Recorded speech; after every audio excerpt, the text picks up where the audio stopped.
আল্লাহর গোলাম, আমাকে তোমাকে এই পৃথিবীর ভিতরে এমনি এমনি বানায় পাঠাই নাই, কোন একটা উদ্দেশ্য করে, কোন একটা মাকসাদে আল্লাহ রব্বুল আলামিন আমাকে আপনাকে দুনিয়ার ভিতরে বানায় পাঠাইছেন।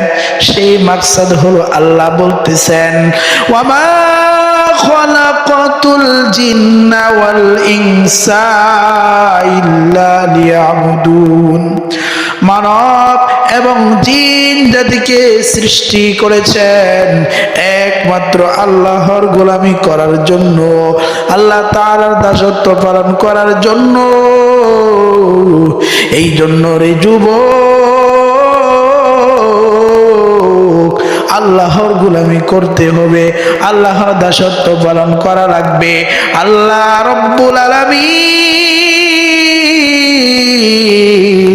যে উদ্দেশ্য করিয়া আমাদেরকে বানা পাঠাইছেন, সেই উদ্দেশ্য পালন করা লাগবে। সেই উদ্দেশ্য হলো আল্লাহর গোলামি করার জন্য, আল্লাহর দাসত্ব পালন করার জন্য রে যুবক। আল্লাহর গোলামি যদি তুমি না করতে পারো গো, মনে রাখবা, মনে রাখবা, কবরে রাখার সাথে সাথে আযাব শুরু হয়ে যাইবে। এই জন্য রে যুবক,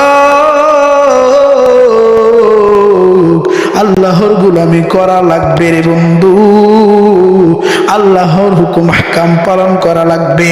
আল্লাহর বিধি বিধান অনুযায়ী যদি আমাদের জীবনকে যদি সাজাইতে পারে, আল্লাহর রঙে রঙে যদি আমরা রঙিন হতে পারি, আল্লাহ রব্বুল আলামিন আমাদেরকে দুনিয়ার মধ্যেও শান্তি দান করবেন, আখিরাতেও আল্লাহ রব্বুল আলামিন শান্তি দান করবেন। আর যদি আল্লাহর হুকুম আহকাম যদি পালন না করতে পারো গো, মনে রাখবা, মনে রাখবা, কবরে রাখার সাথে সাথে আযাব শুরু হয়ে যাইবে।